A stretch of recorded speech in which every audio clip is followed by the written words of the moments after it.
Hello and welcome to another episode of the Best You interview series. It's Gary here again, and I'd just like to take this opportunity, as always, to thank you very, very much for taking the time to join me. And today I'm joined by pastor, mentor, husband, and father, Mark Collins, who is here to discuss the story behind his book, Life Master: Living Life by Design, Not by Default. Mark's passion to see Christian men impact the world came from his own journey to have the life he believed he was created for without the fear of failure and imposter syndrome that came along for the ride. I love that. This led to the creation of his Bible-based transformational course, Life Mastery, and the book he authored that we'll discuss today. Over the course of the past 10 years, Mark has instructed, coached, mentored over 500 people, providing scriptural tools to overcome everything that is standing in the way of the life they are created for. It's Mark's passion to see Christian men everywhere discover who they are created to be, live the life they're created for, and overcome everything that's standing in their way. Mark, thank you very, very much for taking the time to join me. Thank you, Gary. I appreciate the opportunity.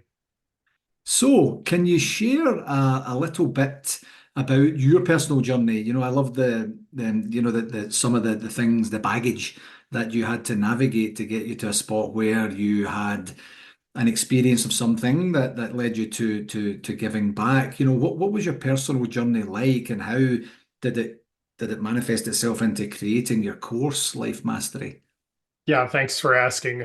Yeah, I tell people whether it's my course, Life Mastery, or the book, Life Mastery: Living Life by Design, they weren't ideas that I had that were a great idea to give to somebody else. It wasn't a course or some sort of training that I thought, wow, somebody else really needs that. It really came from my own journey, Yeah, living out my own life and kind of unpacking some of the pains and the issues and the lies of my past, right? I tell people, that I work with my clients and students that you're either living from who you're created to be or what your life has told you you are. yeah, And so that was my journey in growing up, with a strong and, domineering kind of father. Did a great job as best he could as a dad. But, there's those things that impact you in parenting and in life. yeah, Experiences growing up that tell you that you're maybe not as good as somebody else. You don't have as much value. You won't have as much success, whatever the things are we tell ourselves growing up. So that was my own journey as well. And then walking into adulthood and trying to, what I'd say is try and outwin the hurt or outwin the fear, meaning, trying business and succeeding at it, or, vocation. I had a university degree and being able to complete that, and, having these areas and these moments of success in your life, but still feeling that insecurity, right? Like I mentioned in the bio, having them come along for the ride. So that yeah, when I was successful in business, it didn't mean fear of failure left. It just means I was able to navigate through it and still be able to overcome it, at least for that time. But the problem is you never live the life you're created for if you're trying to overcome the life you're afraid of. And so that was my life growing up and walking into, I am a Christian, so my faith walk as well. And really having this person on the inside, right? This belief that there was more for me than the life I was living, than the yeah, decisions I was making and the actions I was taking, and really the things I was struggling with. Nobody knew about, right? I don't know if it's a thing for men alone or women as well, but sometimes we manage and wrestle with these things that we don't let anybody in on, but yeah, they never go away. And so you have that life that's kind of dulled down rather than vibrant and exciting. So in my own journey of trying to figure out, hey, can I figure out a way for that guy on the inside that I believe I am to actually show up in my life, to actually believe and see that man show up in the life that I'm living. Created my own instruction because I worked with a lot of personal development. The challenge was it brought change but not transformation. right. And for lasting change, transformation has to take place. At least that's what I've seen in my own life. So, long story short, that whole journey and figuring it out for myself and really starting to see the man I believe I was created to be show up. Like you, Gary, I'm sure when you find something exciting, amazing, or something that's a big experience in your life, you want to share it with other people. That's what led to the course and the book, is me desiring to give other people that blueprint to go from where you're at, whether you're successful or not, to the life that you're created for, the life of amazing fulfillment rather than just success. Yeah. And in terms of you have this inner voice that's saying there's something else, there's something more, there's something, whatever the descriptor was. Do Yeah. you Do you see that in many of the clients and students that you deal with? Or is there would you say there's a split of people that have that inner voice that says, who do you think you are? You're not, Yeah. you're not what you think you're going to be. What's your experience in those inner voices? That's a great question, Gary. So it's twofold. I find people in two categories, either those people who are still kind of fighting for that belief, right? Because I believe everybody knows on the inside, whether they have a faith walk or not. I believe there's just this, like you said, inner voice that says that, there's more than the struggle I'm working through, more than the limitations I'm living in. Mhm. But they just don't know how to get there. Yeah, And so I deal with two people. I deal with people who are still trying to figure it out, but they haven't given up on themselves, and those that have. And unfortunately, when you finally given yourself over to the average rather than the exceptional, it's hard to kind of rekindle that fire. So my biggest desire, and one of the things I share with people all the time, is to, never give up on yourself, even if your current circumstance isn't aligning with who you believe you are, even if you've tried 100 things, because that was my journey, and maybe yours is, or maybe some of your readers as well, right? I've tried things.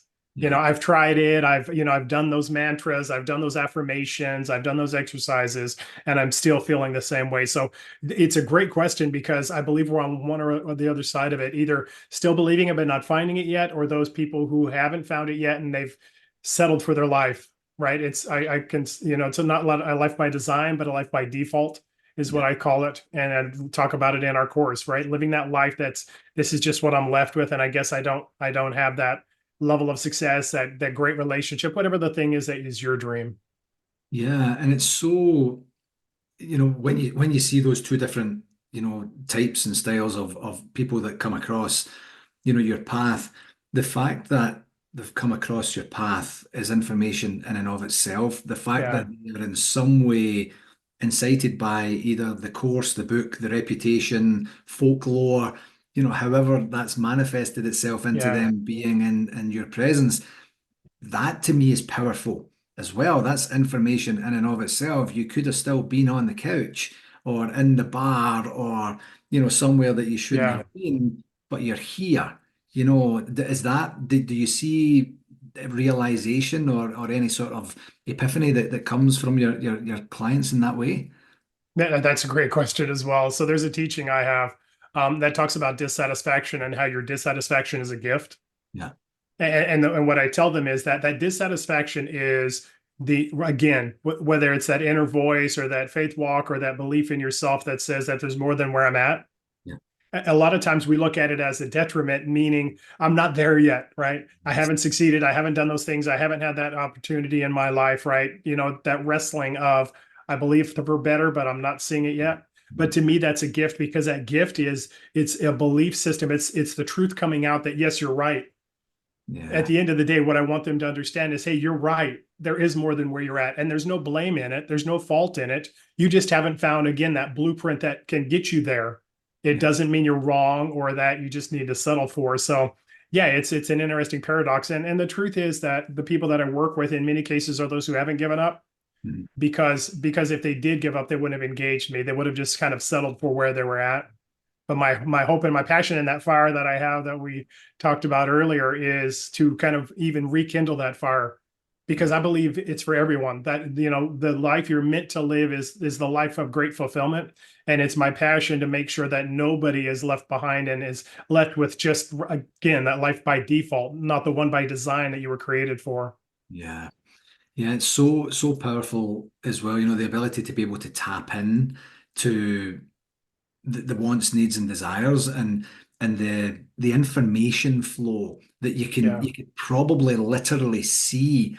I know I can whenever I'm in a classroom and you give some people some information and you see it working through their inner dialogue and their inner processes, and yeah, then they say, wait a minute, so you're saying if I do this and then that happens, then this will be the output or the outcome. Yes, and it's being one open to new data, and two, trusting yourself enough that you can do something meaningful with that data to bridge a gap from where you are right now. And even if you don't know where yeah, you're supposed to be your destination, because it's probably not a destination per se, it's more of a journey, than an end state. So yeah. Yeah, I really do love that. So faith is obviously a big factor for you. You've mentioned it a couple of times already today. What role has faith played in helping you and others that you've mentored overcome the fear of failure, overcome the imposter syndrome, the inner demons, whatever it is that's holding them back? Yeah, that's a great question, Gary. I think, to unpack it just a little bit, obviously my faith walk is the foundation of, for me, what I do. It doesn't mean that truth doesn't impact people who don't have a faith walk, right? I say this: truth is universal. It'll work whether you believe the source or you don't, as long as you take the action. Yes. And so for me, our whole course, whether it's my book, Life Mastery, Living Life by Design, or the course called Life Mastery as well, it all starts with the foundation of identity. Who are you created to be? And again, even if you don't have a faith walk, there is this belief system that I believe everybody has, that I'm created on purpose for a purpose, right? It's a great bumper sticker, but you just don't know how to get to that place where your purpose is found. Yeah. Well, with us, it all starts with identity. Yeah. And the reason is that I find that there's a lot of successful people out there, well, just to backtrack, because first and foremost, the foundation of our course is in our faith walk, so that there's instruction that we find in the Bible and we live it out. But the anecdotally, when you find people of great success, what you find is people who have just strived for something very hard. But the challenge is, in many cases, what you find also is other areas of their life that are a bit of a mess, maybe even a train wreck, they'd say here in the US. Yeah. But so there's a difference between success and fulfillment. Success is just me, doing well enough, long enough, having the best idea, the most work ethic for a period of time in a certain endeavor. That's success. And that's not a bad thing. The problem is when you replace fulfillment with success, you find yourself empty. Meaning, when I'm expecting the things I do and the outcomes I have to tell me who I am, I'm always going to be lacking. Mm. And so for us, it all starts with identity. Who are you created to be, apart from the things you're doing, apart from your income, apart from your vocation, apart from your money, right? Apart from your relationships? It's that man or that woman that is the person that matters. It's that person that's unshakable no matter what the circumstance, whether they're working with failure or they're working with success. And so we always start with that place. And so the faith walk is always, hey, who am I created to be apart from these things? And how can I see that man or woman show up in those areas of my life? And so, yeah, it's everything. It's the instructions that we use, right? We take biblical instruction and create the strategies and the plans and the purposes that we work out within the course, so that you can get from where you're at to that life that you believe you're supposed to have. Yeah.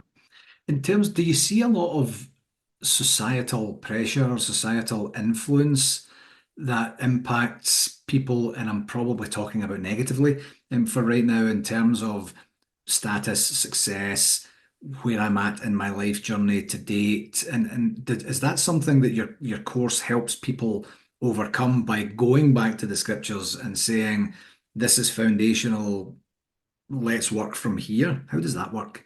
Yeah, absolutely. That's a great question. So there's a couple of things.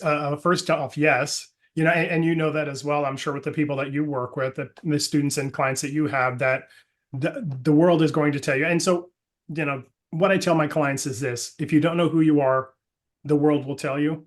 Yes. And so you either come from one of those two places. And I don't know anybody who doesn't. I've never met a person in my life who isn't either living from the place of, yeah, I know who I am and this is me lived out, or I need to have value and worth, and these are the things I'm doing to prove it. Yeah. Whether it's relationships, your business, your success, your accolades, all the things you have, the trophies on your mantle, whatever it is. Yeah. And so, yeah, there's a societal pressure, but it's a universal pressure.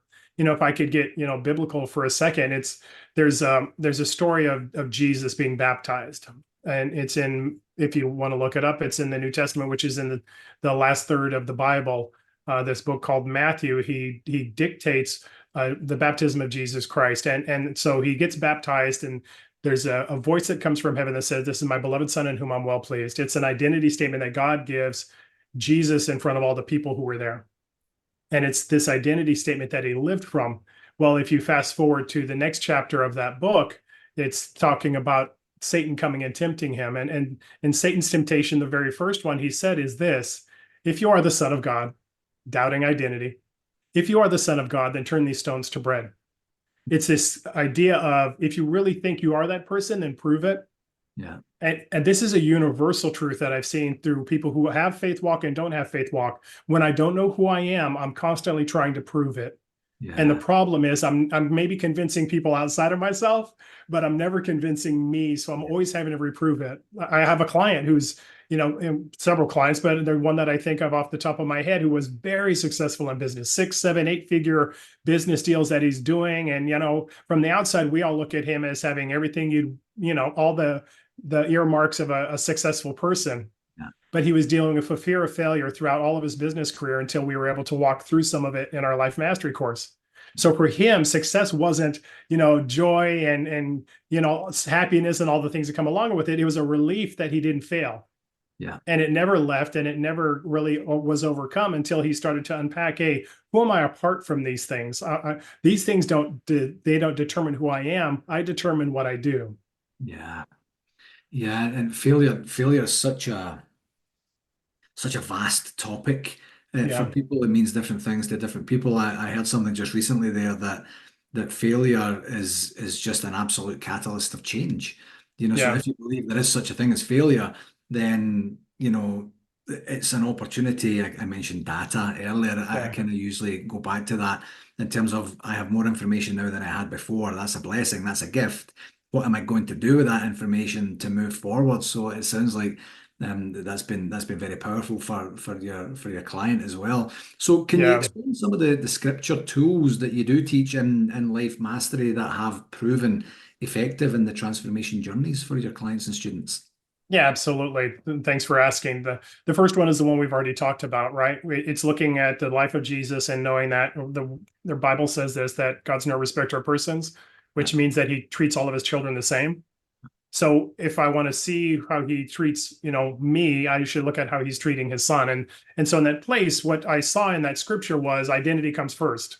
yeah, The proclamation of who he was who he was before he had done anything to accomplish the task or the purpose, whatever you want to call it, in his life.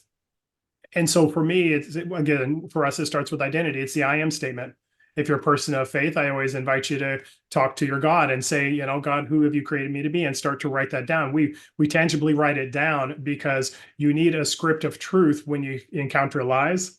yeah, You can't just say, "Oh, I'm somebody of purpose and value." That's great, and have that expectation that it'll change your life. And so we actually do tangible tools, and those are three of them. The first three tools we give them is your identity statement, your celebration list, and your accomplishment list. right, The celebration list comes back to who you are, not what you do. yeah, And in a faith walk, the more I understand who I am, the more I celebrate the God who created me. yeah, But even if you don't have a faith walk, the truth of the matter is you can celebrate who you are apart from your things, because in that place, again, the best and worst of times don't shake me. I am who I am in all circumstances. And that means that if my business is challenged or if my relationship isn't working out well, it's not an identity statement. It's not an insecurity, fear, or worry that I'm walking through. It's an understanding. It's a circumstance that I'm going to overcome. yeah, And then the accomplishment list for at least the men that I work with, women as well, but men specifically, we always wait for ourselves to win that World Cup, that Olympic gold medal in our life before we actually celebrate ourselves and celebrate the accomplishment and acknowledge the things we're doing right. But what I tell the guys that I work with and the women is this: you are accomplishing things. You have a track record of accomplishment every day of your life. yeah, You just aren't looking at the things that you're accomplishing. You're looking at the things you're not and waiting for yourself to get there. Well, there's a motivation that comes from me already saying that I've got a track record of success in my life. And whether I succeed in this business, like you said, failure is a big word in a lot of people's lives. What I do know is I'm a person of success who's going to succeed, even if it's a momentary lapse in success, or you could call it failure. So yeah, we do those things, and then we walk through the transformational strategy of mastering your thoughts, words, and actions. There's again, in the Bible, there's a scripture that says, as a man thinks in his heart, so is he. yeah, What I tell the guys and ladies that I work with, I mostly, have men that I work with, but women as well, is this: I tell them, you're where you're at because of the thoughts you've had. Basically this: you are who you believe you're going to be. And so how do I change who I'm going to be? By changing my thoughts. Do I make up again, like a lot of personal development that didn't really work out for me? It was really me trying to measure up to an image of somebody else yeah, versus unpacking who I was created to be. So in that place, I'm not trying to, this is a perfect person, and I'm going to continue to say, I am that person, I am that person, I am that person until they show up. That never really works out. yeah, And it's a habit that'll exhaust you. yeah, But when I start from the truth of this is who I am, I start to give myself a target that I can shoot for and actually reach. And in that place, I see that man show up in my life. Yeah, it's so powerful, and in the coaching training that I did, there's a lot of it wasn't faith-based coaching or anything. It was, if I could just say, kind of mainstream coaching, and a lot of the topics you've talked about there are absolutely foundationally inherent into everything we're doing. And one key Yeah. point for me when I was embarking upon my coaching training a number of years back was how, this will be poor English, but how unnormal normalizing the conversation was, even just about your thoughts, your feelings, and your actions, even about writing down your accomplishments, even if they seem so innocuous to someone else because they're not a game changer, they're not a home run, they're not a Yeah. Hail Mary or something like that. And that normalization of the conversation, in my experience, has been so powerful. Just the opportunity for someone to sit down and, as you say, the power of saying, here's a piece of paper, here's a pencil or pen, let's start to write this stuff down. And then some people will freeze because they're not used to doing that, because they're Yeah. not in the conversation in and of itself. And then other people will just frantically get going. And either way, the journey, that's the beginning of the transformation, that Yeah. opportunity to genuinely manifest the thoughts into some sort of action oriented, behaviors, Yeah. or at least, the ability to have it as a reflective practice, to be able to say, this is who I am or who I have been, and this is where it's different from where I want to be and want to go. So it's so Yeah. spiriting to have it, so embedded within scriptures to today. So if you, as you say, if you don't have a walk of faith, you don't have to be put off by anything we're talking about today. This stuff is tried and tested and true Yeah. over a very, very, very long time. Yeah, absolutely. And there's obviously, you know this as well as I do, that there's a scientific kind of background to all of this as well. There's science of neuroplasticity and changing the structure of your brain, which, come to find out, you change the structures of your brain by changing your thoughts, words, and actions. So even if you don't understand or don't believe the biblical or the faith-based side of it, there's a scientific basis for understanding that it actually works. Yeah, And like I talk about, my title in my book says everything. It's life by design or life by default. yeah, In most of our cases, we're living a life by default, which means that I guess I just need to deal with this stuff as it comes up. yeah, Even in the faith, arena, you don't deal with anger or worry or fear until that actually comes up, rather than proactively creating a structure of who you're created to be. So when those things come up, you actually have a response to them. And what yeah, I tell the people I work with is, life by default is me believing that I have to respond to the life that happens, right? Life mastery, life by design is me understanding that I am the response to the life that happens. I am fully equipped walking in as the answer to the circumstance I'm walking into, and I'm equipping myself to be prepared to be that answer in the tools that we give them. yeah, absolutely. So yeah, that's a great segue into the book. Life mastery, living life by design, not by default. And I'm going to make sure I keep saying that because it's such a powerful statement in and of itself. It can mean different things to different people, but the sentiment, I I would be very surprised if it's not the same for everyone Yeah. once they absorb what it is. So congratulations on that title. What are some of the key takeaways that you hope readers of the book would walk away with? Yeah. The first one is that you have the capability for a life by design, Yeah, right? A lot of times we feel like we're meant to manage our life. yeah, There's even, areas of study where you got anger management, right? And you're trying to manage your fear, your insecurity, whatever. What I believe is, again, from a faith-based perspective, that you're never meant to manage your emotions. You're meant to master them. yeah, And the more I can unpack my life and understand that I am that answer, I am that person that I was created to be, the more I understand who I am, the less my life has to make up the difference, right? The less I'm thrown off when challenges and struggles and issues come up, because I'm confident in me in those circumstances. Again, living from the truth of who I am, not the lies that my past have told me. yeah, And so for me, that's the overarching theme: is you can live from two places, who you are or what your life has told you you are. And the yeah, problem is, in many cases, that your life has lied to you. Yeah. in this, right? You have a relationship and you have a relationship with somebody and it doesn't work out. Now all of a sudden you blame that whole sex, I can't trust women or I will never be in a relationship. Or the worst thing is when you continue to have relationships that don't work out and you believe that's all you're capable of. Yeah. And come to find out what you believe you're capable of are the choices you make. And so you start to bring people into your life Yeah. that will prove who you are and prove that you're not able to have a long-term relationship. Yeah. And that's a person living from what their life has told them, not the truth of who they are. Yeah. And so that's really our overarching theme. Who are you and how can we see that person show up so you can have the life that you're created for? Don't Yeah. settle for the life that you've been given. Create the life that you are not just deserving, but you were designed for. Yeah.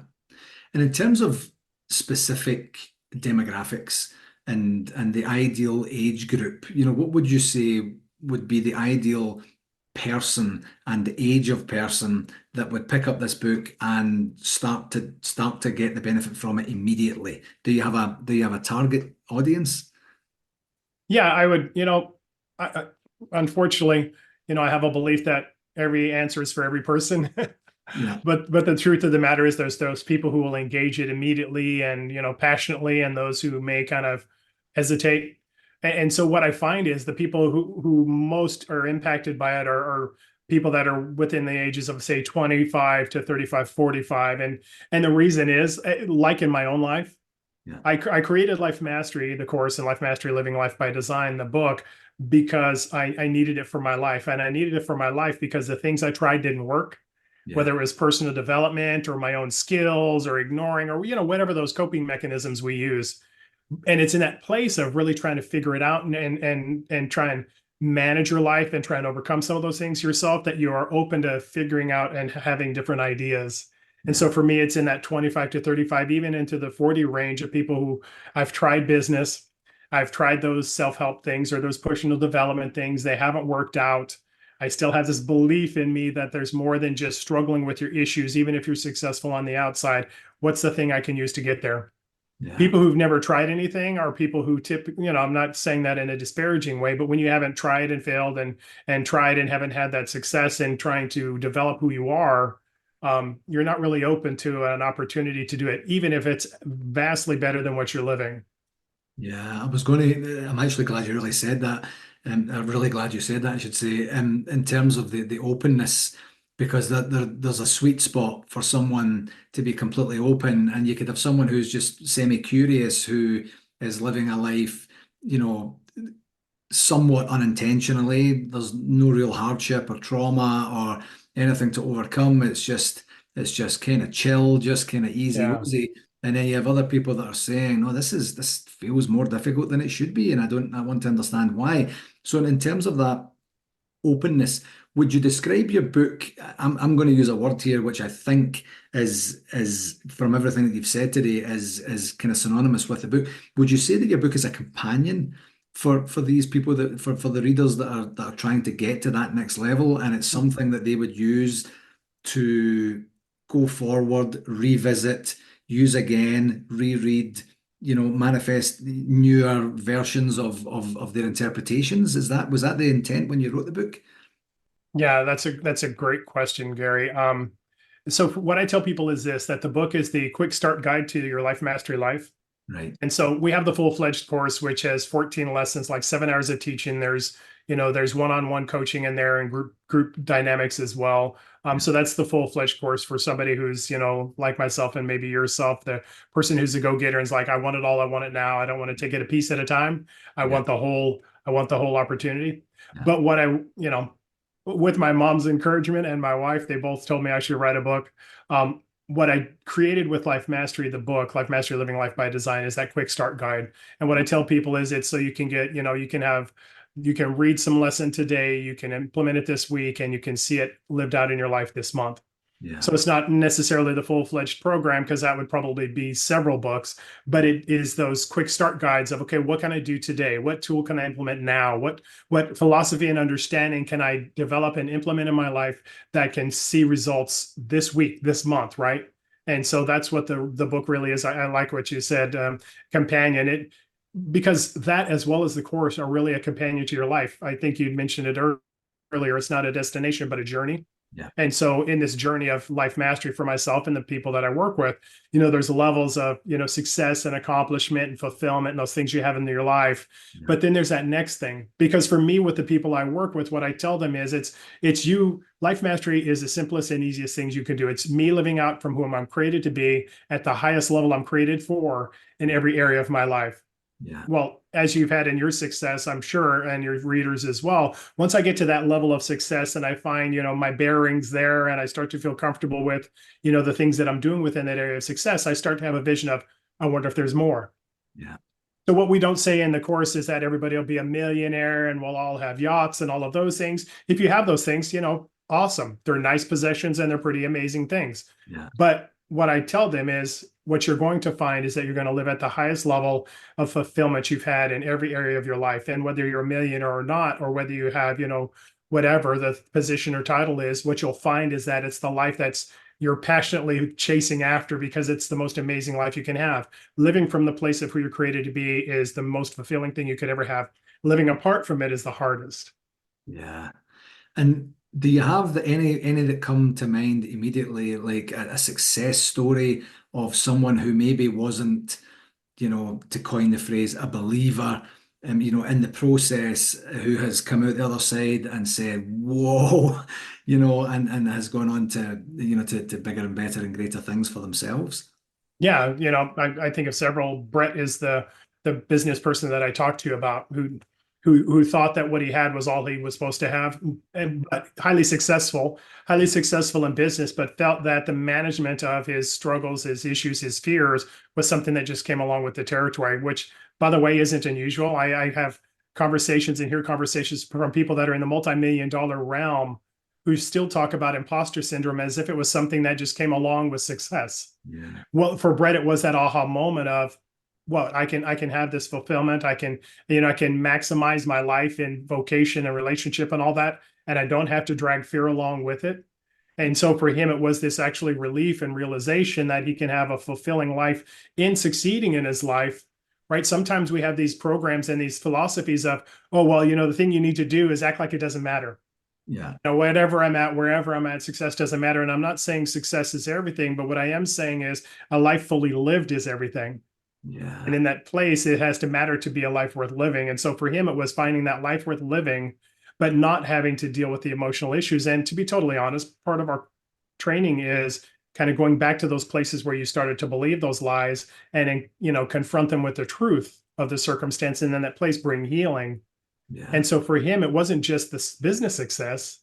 It was the man who changed, who validated himself before he did anything, who found value and worth in simply being who he was. And in that place, while the business success still stayed and grew and has grown, it didn't define who he was. Another guy is Vance, who was in a business realm as well. And the interesting thing about Vance, like, many out there, is that he was that man that was great provider, great success in business, but emotionally unavailable in his household, Yeah. right? Because of past issues and struggles in relationships. And, don't tell this story for him, but, sometimes who we used to be and the things that we've walked through and the disappointments and the hurts and the issues in relationships cause us to not engage completely, right? We only go so far.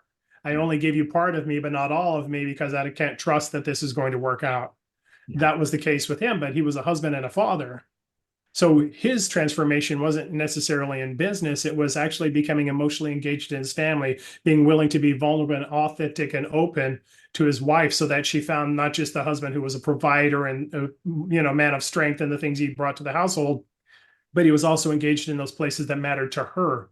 And Yeah. for his children, that there was a father that was there, in his words, that he was there for them in every area, not just to correct, not just to bring admonition, not just to provide for, but a father that they could trust with anything in their lives. And so that one was one that was profound for me as well. Yeah, that's incredible. And it really talks to me about, two major things. One would be the manifestation of your interpretation of success. And some of that you may know already, and some of that you might not. And that would um, be exposed as you go through your journey.